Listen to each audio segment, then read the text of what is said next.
So let's get this started. It's being recorded and all. People can then catch up if they miss anything later. So my name is Mark Burstein, everyone. I'm the broker of record for Keller Williams, Santa Clara Valley.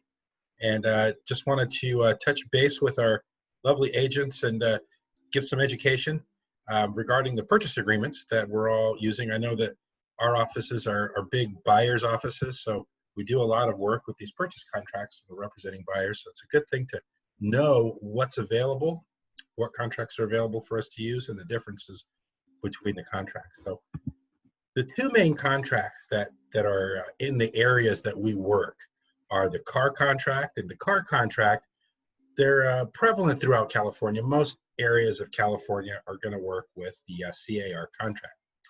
Now, if you're working on the peninsula at all, you might come across agents that would like to use the PRDS contract.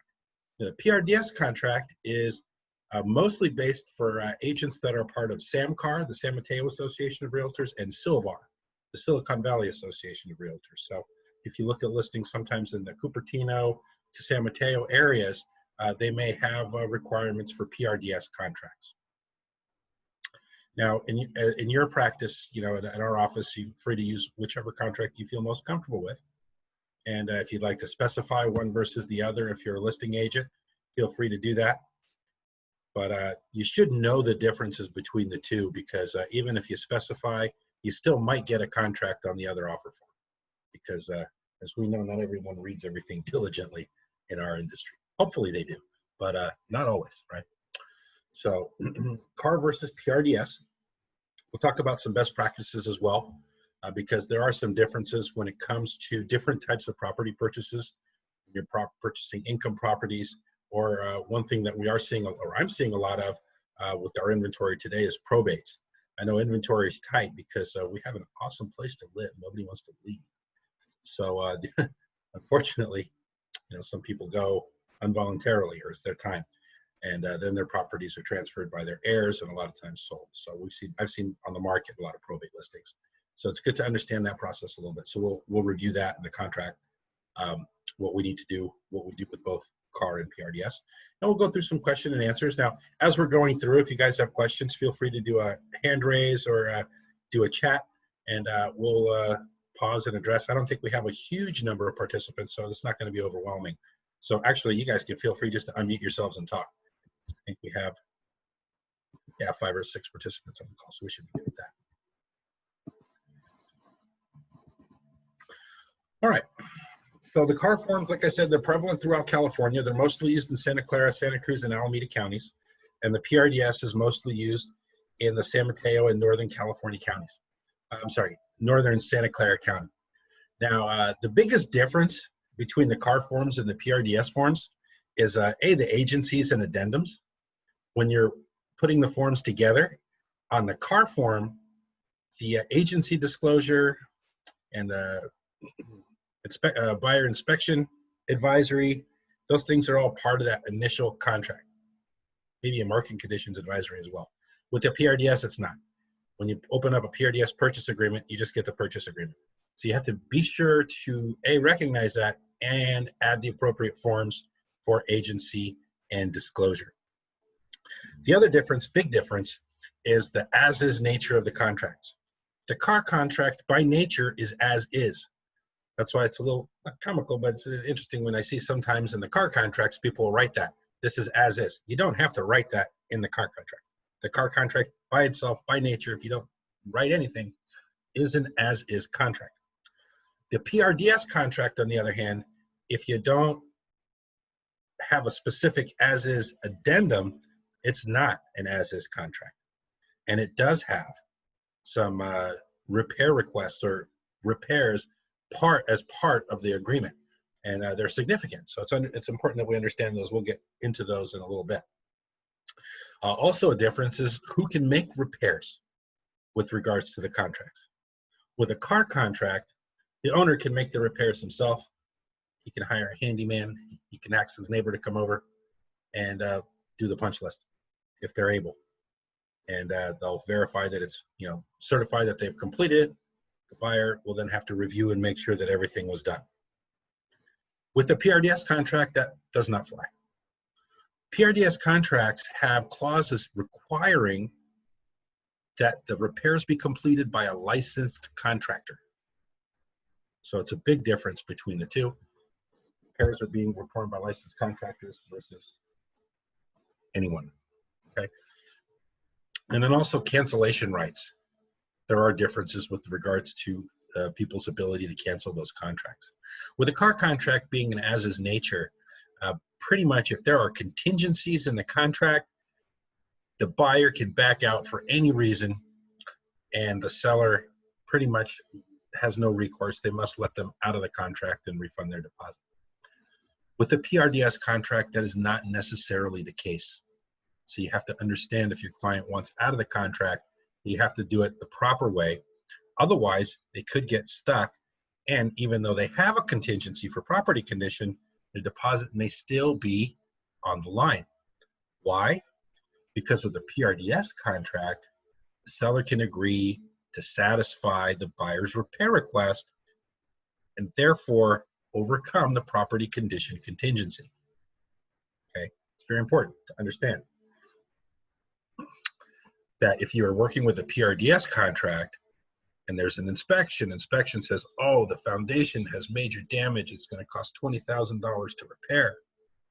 The buyer goes, well, I don't want to buy this house because of this foundation, and makes a request saying, I want to cancel the contract because of this foundation.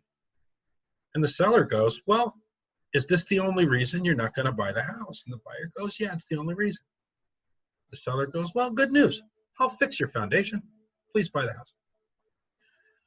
With the PRDS contracts, because the seller can agree to make the repairs, they can also agree to force the buyer to continue on down the path.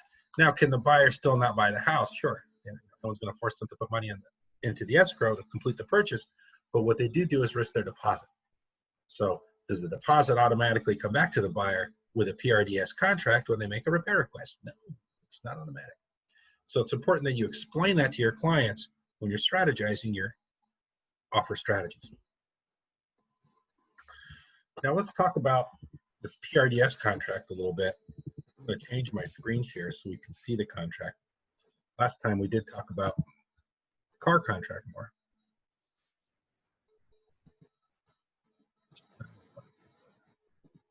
Just highlight a few things.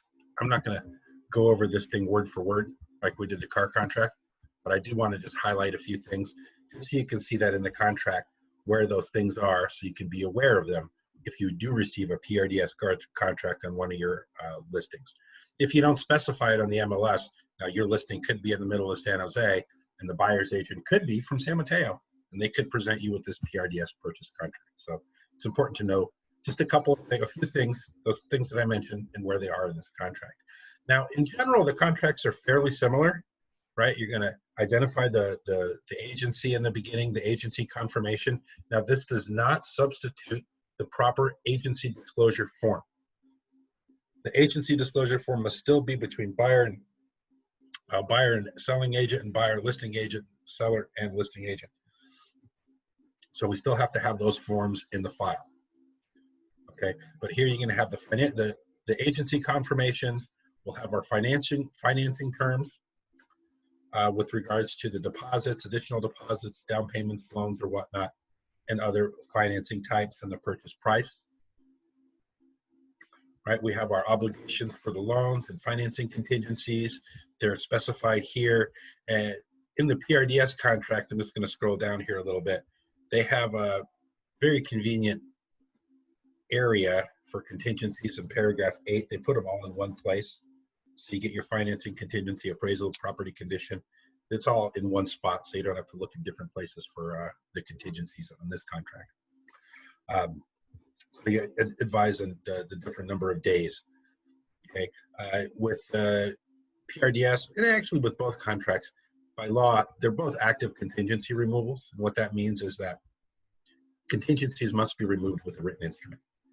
Because the time has expired doesn't mean the contingency is automatically lifted. Now, many years ago, we could have written in counteroffers or whatnot that contingency removal is passive, because as a listing agent, you don't want to be hounding after buyer's agents for paperwork. But unfortunately, they found that to be not quite as enforceable. So passive contingency removals are discouraged. We want to make sure that because they're not really enforceable. It means that we have 5 days for contingency removal. On day 6, if I haven't heard from the buyers, that means the contingency is removed. Okay, that doesn't fly anymore. So be sure that we understand all contingencies have to be removed in writing. Now, fixtures and personal property, here again, they have the place to list the items that are typically excluded, like the refrigerators and washers and dryers. But if they're going to be included, make sure that we're identifying what is going to be included. I know the car contract did a good job of addressing the television brackets and the holes that they put and leaving the walls. This contract kind of leaves it a little more open, but make sure that we check the right boxes as it pertains to your current situation. Now, the other difference between PRDS and car contracts is with PRDS, when it comes to probates and when it comes to residential income properties, they solve the problem of the differences with addendums. So if you're working with PRDS, you're going to always use the PRDS purchase contract. But if it is a probate situation, you're going to add the probate addendum. If it's an income property, you're going to add this PRDS residential income addendum. And those will address the specific issues that adhere to those property transfers. Okay, with probates, you have a couple of things. Number one, the owner of the property that's selling the home never lived in the property. It's kind of similar to an REO situation, so they can't be held accountable for a TDS or an SPQ. They never lived in it and they never managed the property. Sometimes I get questions from folks that say, oh, my client never lived in the property because it was a rental for a number of years. Because it's a rental for a number of years does not excuse the seller from a TDS or an SPQ, because they should have been managing the property. They should know what's happened with the property during their ownership. In these cases, with probates, someone inherited the property, and really they can't be expected to know anything that happened to the property because they may not even have known the heir very well. Okay, so with the probate addendum, you have the issues on the addendum addressed, whether the property is subject to court confirmation, right? With the residential purchase agreement, when the seller signs the agreement, they're obligated to sell the property. But in a probate situation, the seller may not have that right. There may be a court that has the right to protect the heirs and their interests in the property, and they do that by requiring a confirmation. And with a court confirmation, basically they have a hearing, they let everyone know that, hey, there's an offer on the table at this price, and others may come to court and overbid and still win the house. So with the PRDS contract on this addendum, obviously we're encouraging our buyers to go to this court confirmation. I know I bought my residence from probate, and the probate court was up in Eureka. So the wife and I hopped in the car during the court confirmation and drove up there. Luckily, no one else showed up to contest the sale or to overbid. So we were able to complete the sale of our house. Now, I'm going to use this one as an example because there's some pitfalls that the listing agent kind of missed. So it's important that we understand these things when we're working with probates. Now, one of the things about probates is they're by nature supposed to be an as-is contract. However, it's not. It's not. If you're a buyer of a probate, you can ask for Section 1 clearance, and you can ask for one other thing that's in those PRDS contracts by nature. Like I mentioned, they're not as is. They have maintenance clauses that we'll get to. And just by adding this PRDS probate addendum does not remove those clauses. Okay? But what they do, the addendum doesn't address, is the court confirmation process and the fact that the seller is not going to be obligated to provide a TDS or an SPQ. Also, it eliminates the liquidated damages and mediation and arbitration, because in probates, attorneys are already involved in the process, and they're going to keep their control moving things forward. Attorneys typically don't. They sometimes do, but my attorneys have always raised their eyebrows at the liquidated damages and arbitration agreements, because they're attorneys. They like to go to court. That's how they get paid. So on the other hand, who are writing those checks prefer liquidated damages and mediation because it's a lot less expensive. So that's the probate addendum. With regards to the car form, there's a whole separate purchase contract that is used for probate. So that also addresses the issues of court confirmation and the lack of the seller property questionnaire or PDS. Now, the other addendum that changes things with regards to the type of purchase that's being purchased is the income property addendum. Because tenants are occupying the property, there has to be some type of certification that the tenant is actually in the situation that the seller is presenting. Yes, there is a lease. Yes, the lease is up until this point. Yes, there is a deposit of this amount. And yes, the rent is of a certain amount due on each specific day. Will an income property transfer without this addendum? Absolutely. You don't have to use this addendum in order to actually make the transaction go forward. But if you want to keep things clean and avoid problems in the future with your tenants, you want to make sure that you use the right paperwork. And the one thing that this does here is it provides for tenant estoppel certificates. And basically what those tenant estoppel certificates are is they're documents that certify the deal the landlord has with the tenant. And it's signed by the tenant. What happens if you don't have these things? Well, your seller, or your buyer, takes possession of the property. There's a tenant there. He goes to collect the rent, and the tenant goes, rent's not doing the 1st. Rent's doing the 15th. Oh, they said the rent was $3,500. I was paying $3,000. Right? All kinds of problems come out of the woodwork because you don't have that certification of the deal between the seller and the tenant. So it's important that we use this proper form, and that way the sellers are on the same page. The tenants have certified the deal that they have, so that when the landlord goes to collect rent on the 1st, the tenant can't say, oh, I don't have a lease in place, or the terms of the lease aren't what they told you they were, right?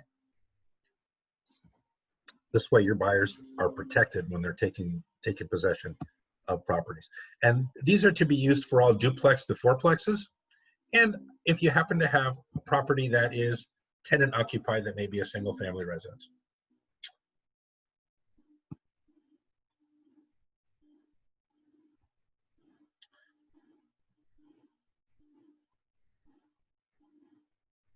So those are the two major things with regards to income properties. Making sure, and also access to the income properties isn't necessarily the same because tenants are occupying the properties in many cases and they have rights. So access to the property isn't quite as easy. However, it is available. You just have to make sure the process is properly followed, make sure the tenants are notified well in advance of any inspections or intrusive inspections that need to take place. Most leases will have this provisions already in the lease. In the event the landlord needs to inspect the property, they give a 24-hour window notice, and then they can go in and do what is necessary inspection-wise. So you do have those disclosures with regards to property condition when it comes to income properties. All right. We have the purchase addendums, we have the probate addendums. Let's come back to this PRDS purchase contract. Talked about the contingencies. Close of escrow, we want to define a date. We can always say indicate a number of days past acceptance. I always like to put a solid date in for close of escrow, regardless of contract that you use, because sometimes it takes a few days to get those contracts ratified, especially if there's counteroffers going back and forth. And if you put 30 days from acceptance, it might fall on a holiday or a weekend, which would then change the exact nature of the contract, and then it could result in delays and delays beyond what you're comfortable with. So we have talked about the transfer disclosure statements and the TDS, the basic information that we're going to need to get from the sellers. Now, in many cases, right, especially in Silicon Valley, get a complete disclosure package when we're intending to write an offer. So we already have the TDS and the supplemental seller checklist and all the documents that we need to be able to evaluate the property come in advance. So if we do have that in advance, we can go ahead and declare that in the contract that we did already see these documents. because in the contract, remember, it gives sellers a specific period of time to deliver those contractual documents, and then the buyer a specific time to review them. But if we're being diligent, we're putting all our inspections up front so that the buyers have a good idea of what they're getting into. We have to acknowledge that, yeah, we did get those contracts, we did get those disclosures, and we did get those inspections. All right, we have our property disclosures and exemptions. Talks about natural hazards, earthquake questionnaires, so forth and so on. With regards to common interest development, our PRDS purchase contract already instills the HOA contingency. It's part of it. As you can see here, with a car contract, it's an additional document that you're going to have to pull out. And that's for the common interest development addendum. But again, in most cases, we're going to get those documents up front. You know, when we list the properties, the HOA transfer fees are typically on the buyer's, sorry, typically on the seller side to begin with. So they're going to order all the HOA documents, and the fees to order those documents and the transfer fees are usually included in those fees. Not always, but usually. Now, in the car contracts, when it comes to these things, of government mandated reports and retrofits, there's a checkbox you can select buyer or seller to pay. On the PRDS contract, it automatically puts it on the seller's side, right? And it automatically puts here, install smoke alarms, carbon monoxide devices, and code-complying water heater bracing as required by law. So it's already on the seller, and the seller must comply. Do they need to sign those statements of compliance? No, it's part of this contract. Once the seller agrees to this contract, they are agreeing to install smoke alarms, carbon monoxide detectors, and comply with the water heater bracing. They must do this.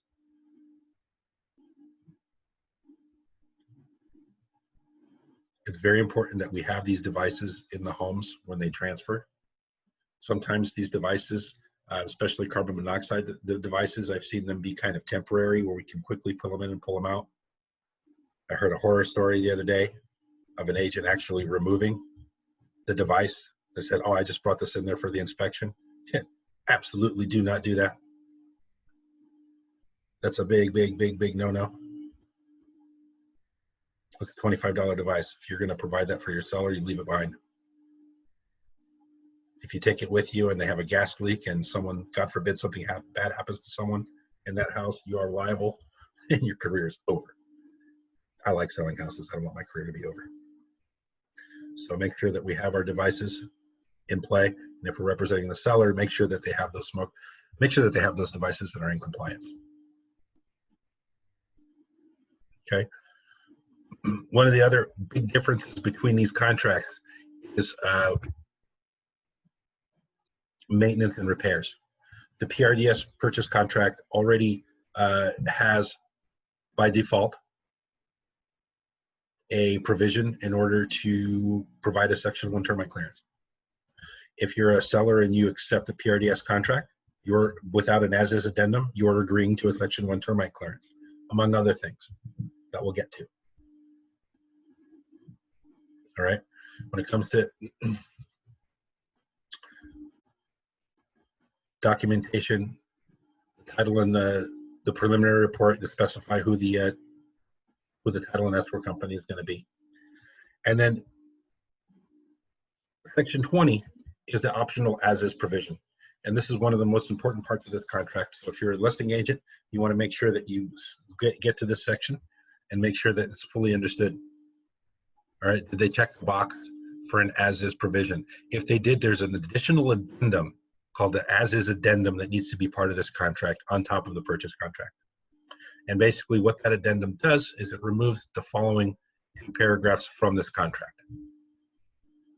And what are the following two paragraphs? The structural pest control, inspection, and certification basically identifies what the operative report is. If the seller provided one ahead of time, you can use that one.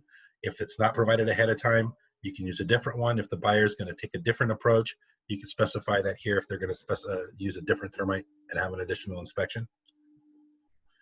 Okay. Both parties agree to an operative report, and all items on the operative report described as Section 1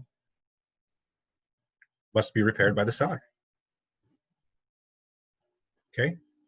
Do they have to use a licensed contractor? Absolutely. The seller cannot do the repairs themselves. They have to use a licensed contractor. So they have to use that specific termite repair company. No, they don't have to use that company. They can use whoever they want as long as they're a licensed contractor. And then the company has to come back and certify that the property is now Section 1 clear. So no, they're not obligated to use the company for repairs, but that company should come back and do a reinspection if others provided those repairs. Okay, so seller shall pay for the Section 1 work. That's the default. If a fumigation is required, the seller is responsible for the fumigation. They're responsible for taking care of the property and making sure that everything is okay and the landscaping and the roof doesn't get damaged. If they do, it's up to the seller to make those additional repairs. Right, paragraph 22 deals with other obligations that the seller agrees to if they accept this contract without the Is Addendum. And this one I will read through because it's important that we understand what these are so we know what your sellers are getting into.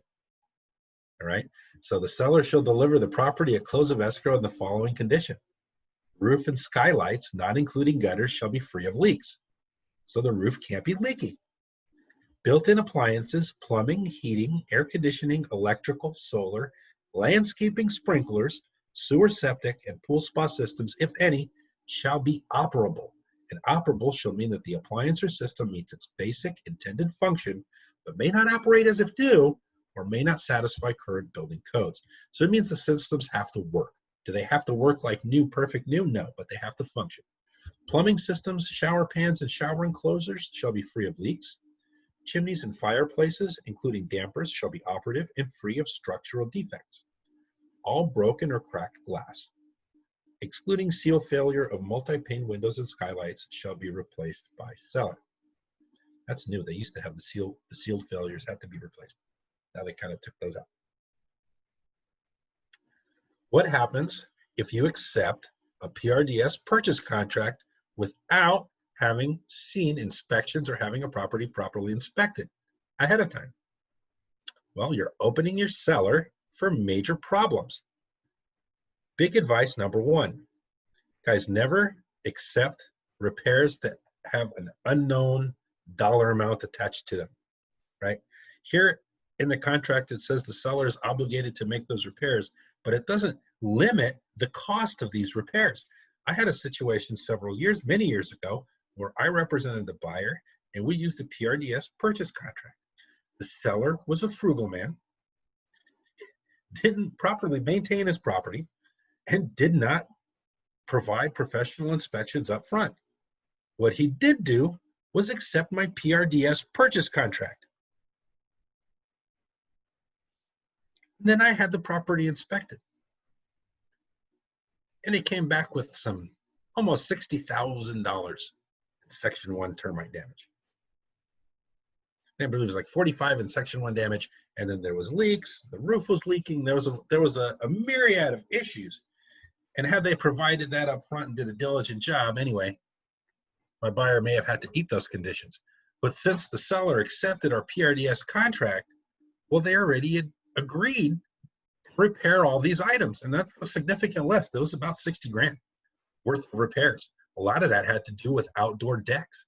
Guys, outdoor decks are exposed to water and weather all the time. By nature, you should know that all outdoor decks should be taken as is. Never have them part of your contracts, especially Section 1 termite issues.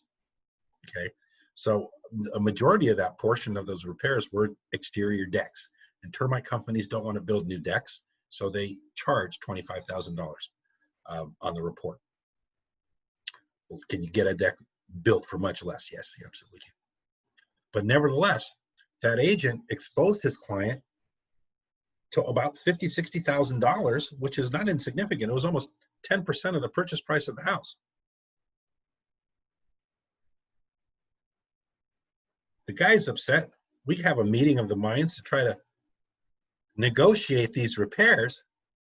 And as we're going through the list, everything that's written here in Section 22 There is no negotiation. You already agreed to the repair. We don't have to make any concession, right? Unless you want to violate the contract, Mr. Seller, and then expose yourself to additional lawsuits, the written word and your signature is there. So really, they had no ground to stand on. Did they have to come out of pocket 60 grand? No, but did they have to make all those repairs? They certainly did. They certainly did, and they did. Did they have to pay $60,000? No. They did hire another contractor. Majority of that was outdoor decking. So understand that, guys, that if you're taking PRDS contracts, that without an as-is, specific as-is addendum, you are obligating the seller to making those repairs. So contingency removals, the contractual obligations and cancellation rights, they specify active contingency removal in this contract. And I touched on that earlier. An active removal means that it's a written document that the buyers must execute a written contingency removal. Just because the time expired doesn't mean the contingency expired. Okay, the sellers need to, if you're not ready to remove the contingency, you should get an agreement, an addendum with an extension of time. To keep time is of the essence, important in the contract, and stay in contract. If the buyer doesn't need time, or they're dragging their feet, or they're not moving like they should, the seller needs to send a notice to perform, regardless of contract, CAR or PRDS. The seller must send a notice to perform in order to take control of the situation and be able to boot the buyer out of contract for not moving forward with the process. Okay. Request for repairs or other actions. Again, the buyer has the ability to request repairs. Now, with the PRDS contract, you have to request the repairs that are written in Section 21, or can you go in addition to? And the answer is you can go in addition to. If you're making a repair request, you make a repair request, whatever you want repaired. Best practices, of course, if somebody provides information up front and you're taking the property as is based on the information they gave you, do not go back and ask for those repairs later. That violates the good faith sections of the contract and the good faith sections in the agency agreements.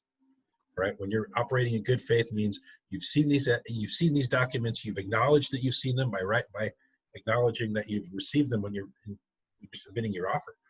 Right? So the buyer, the seller knows that you've seen the inspections that are provided up front. You should not be asking for those. You can ask for those repairs up front when you're making your offer, of course, but after the deal has been made, you can't leverage contingency removals for those things. Repairs, right? Unless otherwise agreed to in writing, all repairs required by this contract shall be undertaken by a licensed contractor using materials of comparable quality and subject to local ordinances. All repairs should be done in workmanlike fashion and in compliance with all applicable building codes and permits and permit requirements.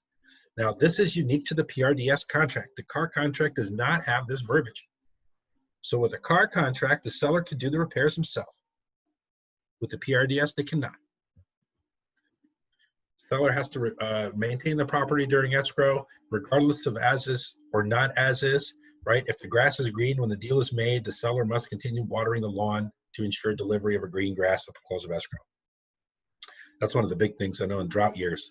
That was kind of an issue where we did. I had a couple of times when my buyers showed up on closing. I said, guys, man, my green grass is now brown. And now we have to go back to the seller and point out the maintenance obligations in the contract and say, Mr. Seller, you didn't adhere to these. We're going to need to withhold a few $1,000s for a new lawn or whatnot. Right? That's why it's important to get the walkthrough inspection. The walkthrough inspection is a property contingent upon a walkthrough? No. What the walkthrough does is it certifies that the seller made the repairs that they've agreed to make. That's what the walkthrough is for. And it's regardless of CAR or PRDS. Right? We're just validating that what we asked for is done. But a walkthrough is not a contingency of the contract. So the buyer must still comply or move forward, but if something wasn't done, they have recourse that they can go back, ask for money to be withheld, or if the money's not withheld, they can sue the seller for not complying with the contract down the road. All right, home protection plans. It's a good idea to have a home warranty as part of most contracts. Now, some of the home warranty companies have been known to waive our E&O deductible. So make sure if we're going to introduced a home warranty. It's one of those. Escrow instructions and tax prorations have to do with your property taxes. Make sure that the escrow company pays the bills if they're delinquent or not. We just had a situation recently where the property closed at the end of February, and the title company, instead of paying the property tax bill, they paid the seller the money that the buyer gave for property taxes. Well, what happened when property taxes were due? They got a bill and they said, oh, your property taxes are due. Now they're late. Whose fault was that? Actually, the title company. Right? The property closed at the end of February. The title company's responsibility is to deliver clear escrow. The property tax bills, guess what? They're number one on the chain of title. You can't miss them, right? So the property taxes were not paid. They should have been paid in escrow. The escrow company is coming back and refunding the money to the buyer. They're doing the right thing without much hassle in this case. And in most cases, they will, right? So PRDS, it's a legal contract. The legal nature of the contract, both the CAR and the PRDS are obviously legal contracts, so forth and so on. We have our definitions, which are going to be pretty similar across both. Liquidated damages is also similar across both.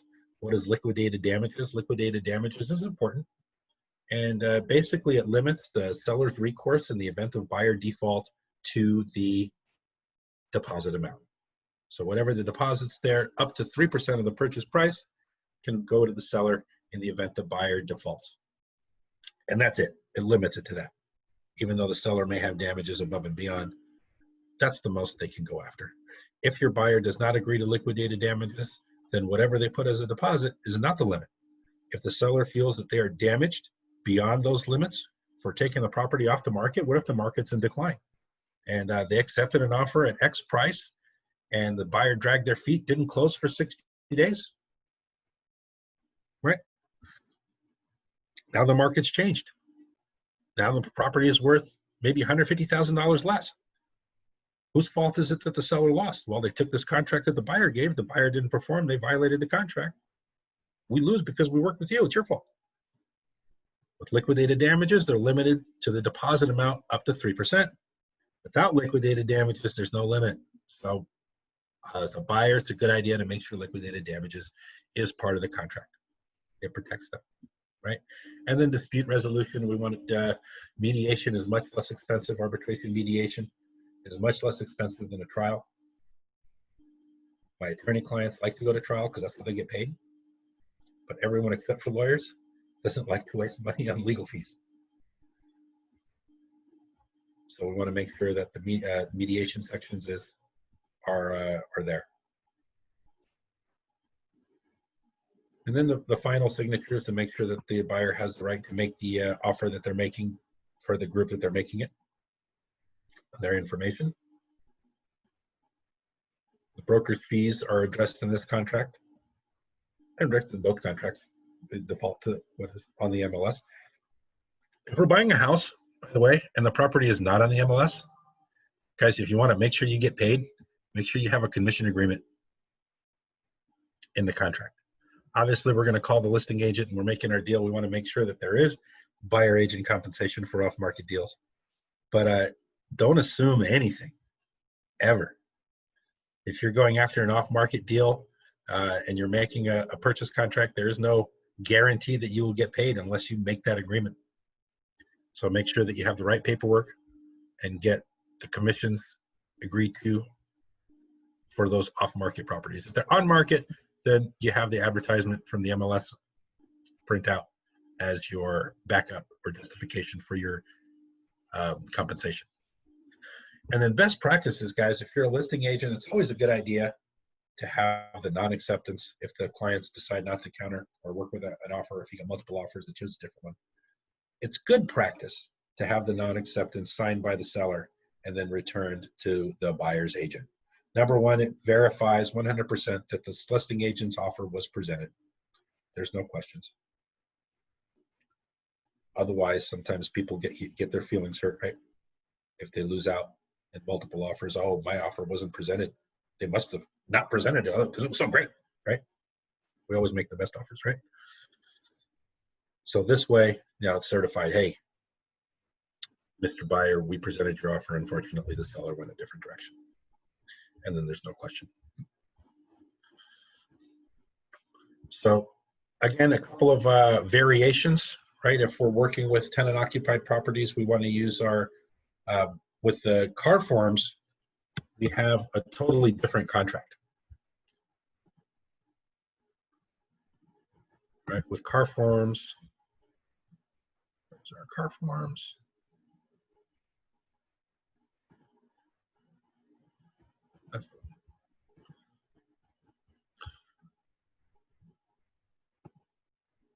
With the car forms, they have a separate probate purchase agreement, and they have a separate agreement for residential income properties. And it'll address those issues with probates with regards to court confirmations or whatnot.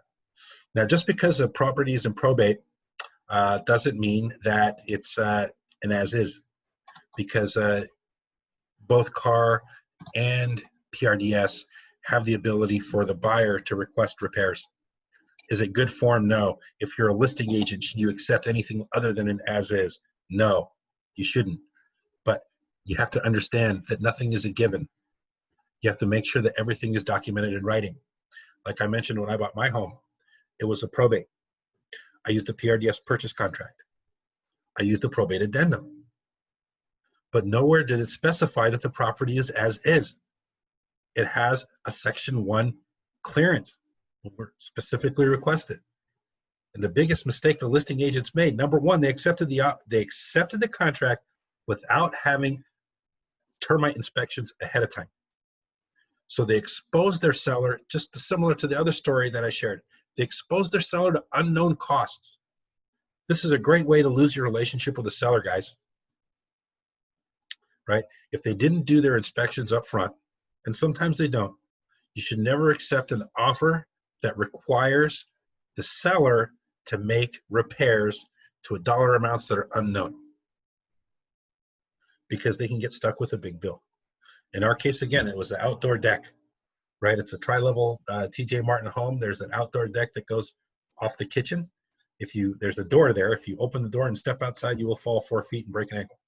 So the deck is an integral, I argued that the deck was an integral part of the house. And it was a mess. And obviously the termite guy wrote that Section 1. It was a good $20,000 for a new deck. And the seller was obligated. Were they happy? No. Were they happy with their agent? Hell no. Their agent lost that relationship because they made assumptions. They came to me and say, hey, this is supposed to be as is. I'm like, yeah, I know it's what it's supposed to be.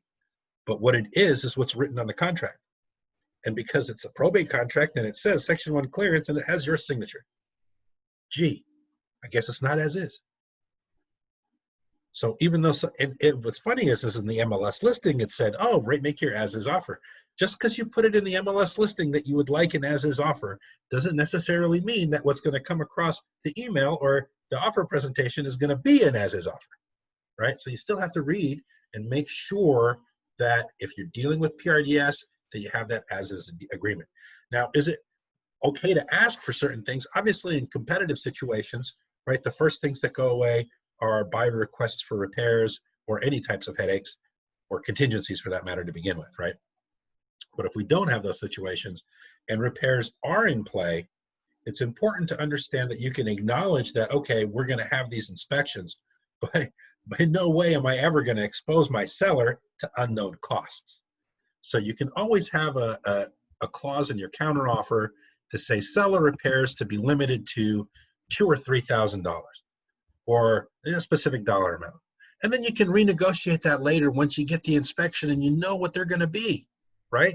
Now you get the inspection, you get the bids, you know exactly what those costs are going to be, and then you can negotiate who's going to pay for it. Now we have a question here from Alice. Would the seller be able to sue the listing agent for not explaining the PRDS purchase contract, or it is arguable seller should read the contract himself? Now, yeah, the seller should read the contract himself, obviously, but can the seller hold their agent responsible for not properly explaining the contract? Yeah, they absolutely can. We do have a liability to our clients to explain certain situations. I know myself, I mean, English is my primary language. I also speak Russian. I have a lot of Russian-speaking clients where that is their native language. So they rely on me for certain translations. I know We have a multicultural area, multicultural office. I'm sure many of you are bilingual and you're going to be explaining things to people in a different language. So you are going to be responsible to a degree for the explanation of the contract. So yeah, the seller can sue the listing agent. Did they in my cases? I don't know. I don't think they did at the end of the day, but I know that they weren't happy with the situation because they were obligated to make repairs they didn't feel comfortable making, or investment in repairs. Because at the end of the day, well, the thought is, what can be there, right? I've taken care of my house. It should be okay. I don't know how many times I've heard that from a seller, and then you get an inspection report comes back or a termite report comes back and there's major damage. And we're looking at, oh, it should have been 1,000, 2,000. Now there's 10,000. That's significant money. People are going to be counting those dollars, hold you accountable for that. So yes, you are liable for your explanation. So it's important that we identify what we're working with. Now, again, with the car contracts, they hold our hand a little bit. They give us our disclosure, the agency disclosures in the contract form, and the consent for a few, the wire fraud, the consent to represent multiple buyers and sellers. If we're working with PRDS, we want to make sure we put those in. All right. So the car contracts, like I said, they're going to have the different forms for the different contracts. You have the regular residential purchase agreement. You have the probate purchase agreement, which is going to be a little different. Again, the car guys give us the agency, the wire fraud, and the multiple buyer situation ahead of time. But they have a probate purchase agreement. This agreement is going to address terms with regards to the probates.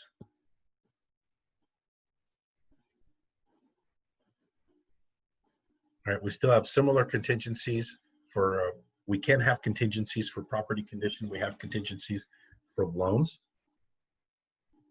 With regards to court confirmations, if there is a court confirmation, typically all of the discovery should be handled ahead of time. And what goes to court is basically the as-is deal. But does that mean that the seller or the buyer can do their inspections? Yeah, they can do inspections, and they can ask for repairs or consideration for those repairs as well. But they have to make sure that all that's done before, if the court confirmation is required, you should have all that done prior to, so that when you go to court confirmation, the deal is confirmed and then it can move forward as it's confirmed. Or if someone comes to overbid, they're overbidding, but when you overbid in the court, you're taking the property per the terms of the initial contract. So that's as is, you're buying as is as well.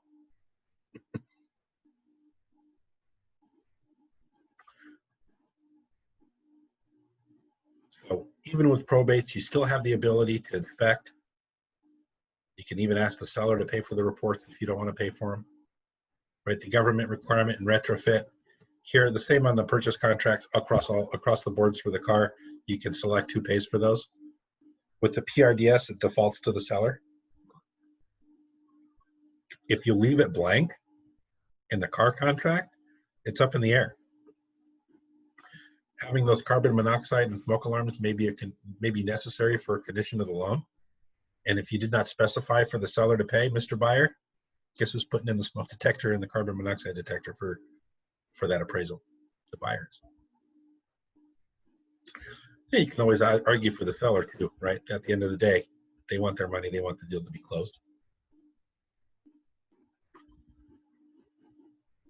But other than that, the court confirmation is the main, and as far as the exemptions from TDS and SBQ from the seller, because they never lived in the property. But you still have time for addendums, time for contingencies if need be, and it doesn't have to be as is. You can still ask for repairs. Now here on the car contract under repairs, and it's the same for all the car contracts, whether the purchase agreement, the probate, or the residential income. right? The residential repairs shall be completed prior to final verification of condition, unless agreed to in writing, and the repairs to be performed at the seller's expense may be performed by the seller or through others, provided that the work complies with applicable law, including governmental permit, inspection, and approval requirements. So if a repair is major and it requires a permit, they still have to do it. Nevertheless, that work does not have to be done by a licensed contractor with regards to the car contract. And the same goes for general life, right? If you own a property, you have the right to repair. If something breaks and you know how to do it, you don't have to be a licensed contractor to repair your own house. You can make the repair yourself. Nothing wrong with that. Just prepare to explain it when you go to sell. All right? Broker's compensation is spelled out with regards to the MLS. Again, if we're working with a property that's off market, you want to have a commission agreement to protect yourself and your interests. You can have a commission agreement with your buyers when it comes to your buyer-broker agreement that'll stipulate your compensation. You know, that's a good idea to have, especially if you're working with investors and you don't want to work for 1% with auction.com. You have that up front. The buyers know that they're going to be responsible for the difference of whatever it is that your minimum commission that you accept in your business, right? You always want to get paid at least enough to pay the lawyer in case you get sued. You don't want to be out of pocket.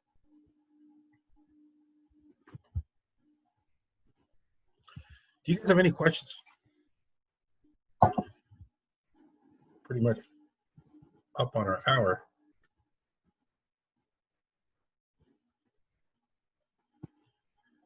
Questions, concerns about the various contracts? Questions about any strategies with regards to completing the contracts, things of that nature?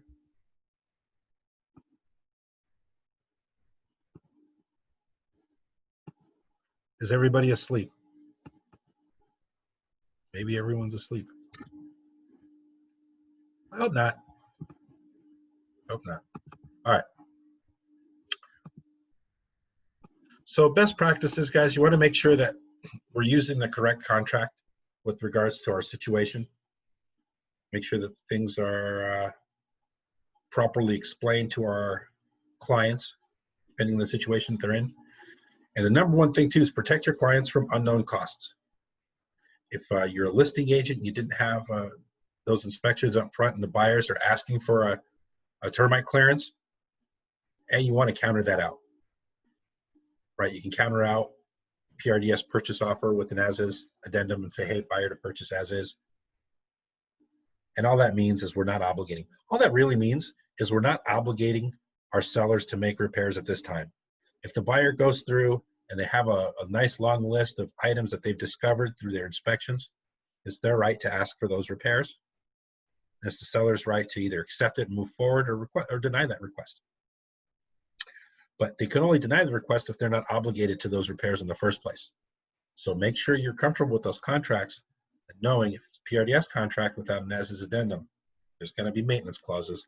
And it's okay to accept it. Just make sure you know what it's going to cost to make those repairs, right? So if there's a leaky roof, there should be a roof inspection with the cost to fix the roof.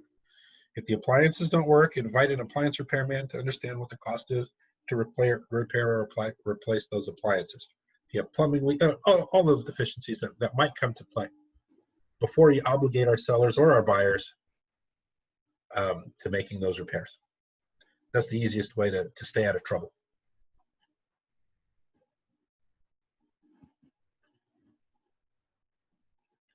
All right. Mark, I do see a question in the chat from Alice. I saw the question in the chat. Okay. Well, unless there's an additional question. Okay, great. Sorry. No, it's all good. Oh, I see more chats. Hold on. All right. As a buyer's agent, then PRDS is the way to go all the time with a question mark. Well, that's up to you.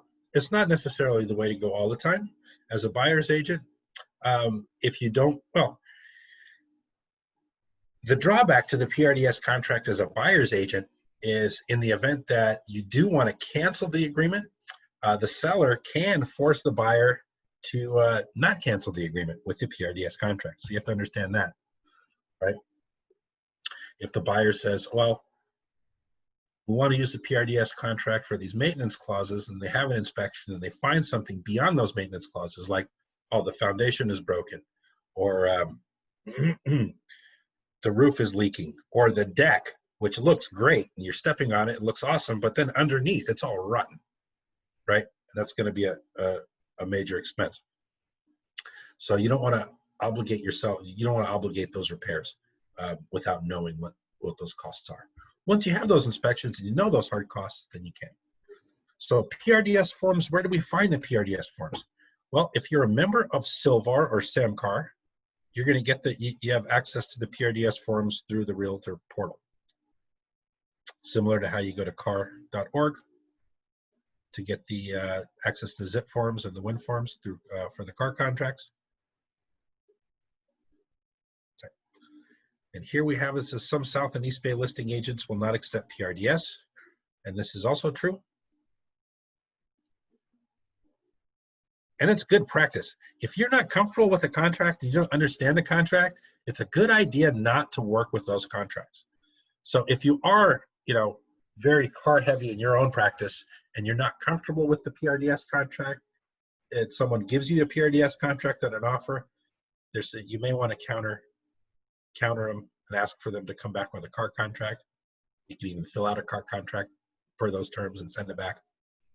I had that happen once when I was working on a property in Santa Cruz County, and it was a smart move for that agent. Switch to the car contract because that property had problems. And PRDS, he knew that would have wrapped them up. So it was a good move on his part. So yeah, the PRDS again, Samcar and Silvar are the big propagators of the PRDS forms. And you can go to those to the Silvar offices and get access as well. Hard copies. All right.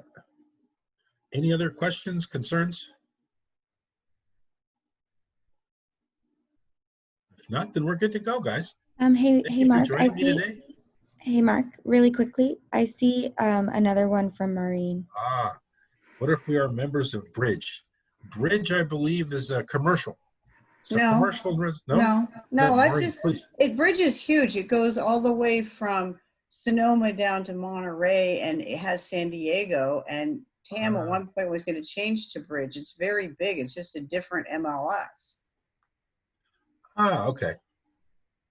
It's like, there's Contra Costa has CCR. Bridge actually is now joined with Contra Costa. So it used to be Oakland Berkeley Association of Realtors and California Association of Realtors. Well, they joined, and they've joined another one. So we're actually a little bigger than the Silver and all that. So I just wondered, I've joined a couple, but I can actually use Siskiyou up where my eightplex is, and I can use parts of San Diego with it also.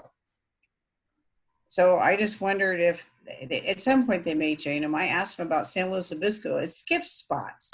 But I think Bridge, but they use car, no? Yeah, we have car, but yeah. I just thought I'd use the access to this. I haven't used it. So I see what it was like. Yeah, if you're working with, obviously, we should all be members of CAR. If you go to car.org, on the front page, one of the first links is to access the WIN forms, the CAR forms. Yeah. Well, I have all the car forms. I just was going to see the difference. I'm sorry. I have a question. What if you're not fond of how your seller is going about? I just asked him for a list of what he's doing and repairs and receipts. And I know he's not using contractors, but he's fixed up some things, but I just want a list. And so what do you do there? It's like, I'm going, why okay. is he making those? Why is he making those repairs? He didn't tell me. He hasn't told me anything. I just want him to paint the. Did the buyer request the repairs? No, it's not on the market yet. Oh. I want him to paint it, and the interior and the exterior, and we're sort of having to duke them out. And so he's put all the money in infrastructure because he didn't know it was there, and he had the floors done. So I thought we were on their way because they look decent. And now he's sort of run out of money, but for the repairs, we're trying to get him a little extra to paint the house. But I just want a list of like what he did, so I'm not getting very far. Yeah, no, that's stuff you want to document on the TDS and the seller property questionnaire. Yeah, no, I know that. I just can't get it. I can't get there. So I'll have a one-on-one with you. Maybe we can duke it out together with him. Sounds good. Sounds good. A lot of times, you know, you just got to explain the seller. It's like, hey, I know I'm kind of being a butt because I need to get these documents, but these are to keep you out of court later. Yeah, I mean, you want to take your money and go to sleep at night, right? When you sell your house and move on with your life. You don't want to be worried about, oh no, did I tell them about the roof caving in? And if the roof caves in, guess who's going to come after the money you just got? Yeah, I know. Right now we're duking out over the paint, so I guess one thing at a time. But well, the good things about the good news about the paint is it's not going to make him cough through the floor. The roof collapse on his head. the exposure is limited a little bit. Well, he's a surveyor, so he really understands infrastructure, and I think he wants it done right. I just want the list, so it's sort of interesting. So, but you and I should have a conversation. I want to get him on board, so we'll see. Sounds good. I mean, when it comes to repairs in general, you know, best practices is to, in my opinion, solve problems with money, because this way you're not obligated to the quality of the craftsmanship. You can just say, oh, okay, there's a Section 1 termite damage for $3,000. We'll just give you the $3,000. You guys fix it how you want. Oh, no, we're not even there yet. We haven't even done any inspections yet. I'm trying to get him to the point where we can get it on the market and get it. I've asked him, so we'll get there. You know, at some point, it's really interesting. I'd love to compare some of what they do for the air forms, because the air forms leave more editing, but they have more detail in the contract, so it's pretty interesting. And we have the commercial people, we have access to the air forms. Anybody can buy them through CAR. You can buy air forms, but the attorneys are very interesting to listen to, so I listen to them like once a month. They're coming up soon, so if you want, I can forward that to you. Yeah. They have a lot of interesting details because it talks about a lot of tenant issues and what can happen how you fix things up. Very interesting. All right. No, tenant issues are important. That's why it's important to use the proper income property agreement, because the tenant issues are addressed in that agreement specifically.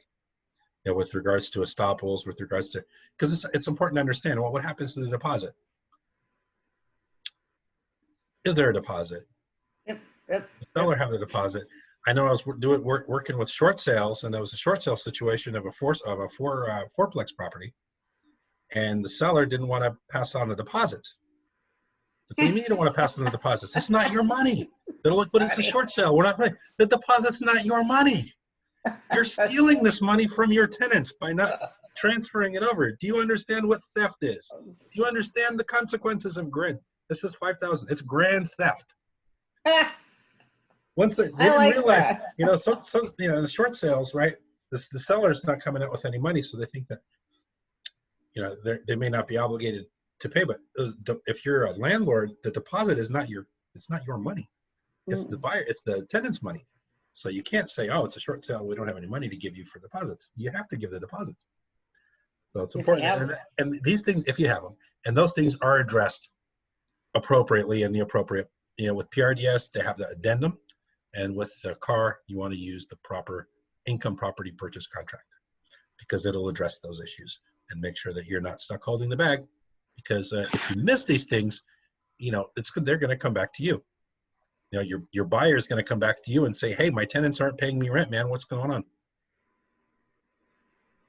Well, how much rent are they supposed to pay? I don't know. It's not written anywhere. There's an interesting. What fault is that? You should have known better. As the agent, really, we should know better. So we have to make sure that we're protecting our clients. There's an interesting point in the CAR, and I was going to go back and look, but I had a contract where they came in and they wouldn't let me in. And this was years ago before I was at KW. And the seller's agent wouldn't let me in at all. And then I found out they changed things. And I was on the phone with CAR Legal. They did some things they shouldn't have done. And she goes, oh, it's on there that you can't change things during the contract. Well, actually, it's in that income. It says how many days. So on the income contract, it actually says the seller has to say and give so many days and tell the buyer. But, you know, on the regular purchase agreement, it doesn't have that same wording. I was going to go back and check it. So that was pretty interesting that I think they should put it on a residential purchase agreement. So I thought that was interesting, but the air form just has a lot more detail and you can add more in. So it's a little complicated. The details are important. Mm-hmm. The more details you have, the better. And when it comes to especially repair requests, I like to see them solve them with money, because with money, it's very easy to describe. Seller will credit $3,000 in lieu of any and all repairs. Have a nice day, Mr. Buyer. It relieves the seller of the liability of making the repairs, quality of the work, all that baloney is out the door.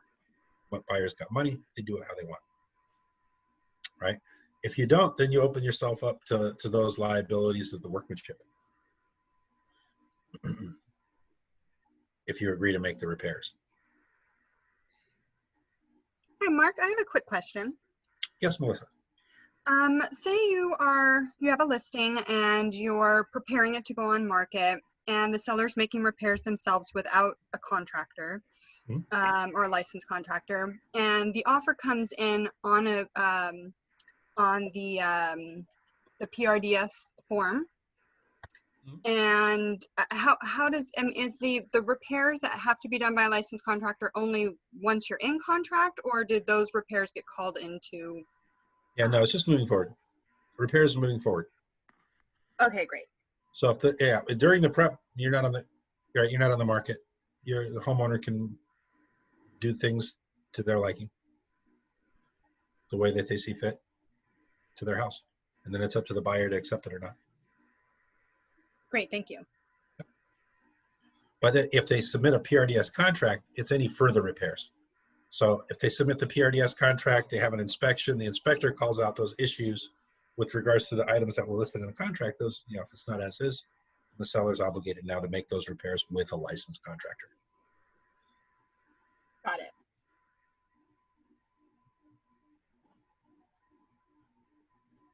Mark, do you know anything about build out? Changing the subject. I'm trying to get a flyer out for the commercial. Not my area of full expertise. All right. Well, build out, I'm assuming, is they're looking for improvements, right? No. I'm sorry. Build out is our commercial's way of listing of the offering memorandum. They have me.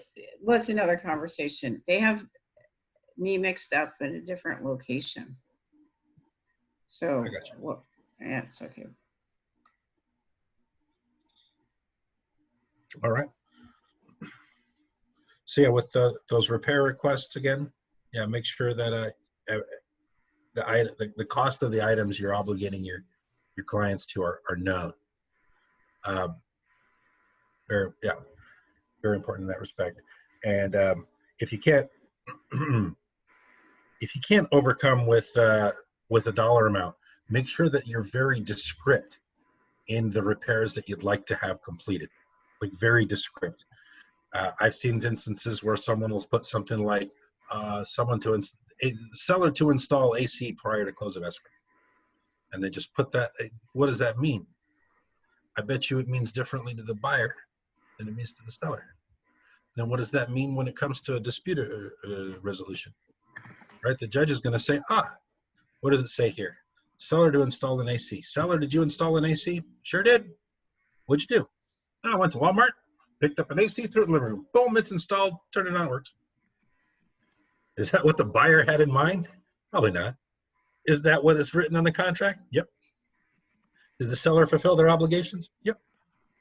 Whose fault is it that the buyer is unhappy? Their agent, of course. Because they didn't write in the contract the right way to request the new AC. So when you're making those repair requests, make sure you're very descriptive, right? If you want a new AC, seller to replace or seller to install new centralized AC unit connected to the furnace, be very descriptive. And that's that. If you guys have no further questions, without further ado, we can end the session. Thank you all for joining me today. I hope you guys got something out of it. And I look forward to seeing you all in and around the office as things open up more throughout the weeks. If you guys have any questions or concerns, you can always reach me on the broker hotline. I'll be hanging out at the Oakland Road office this afternoon as well. And usually I'm hanging out in the Santa Clara office on Wednesdays and Fridays. All right. Thank you, everybody. Enjoy the rest of your day. All right. Have a great day.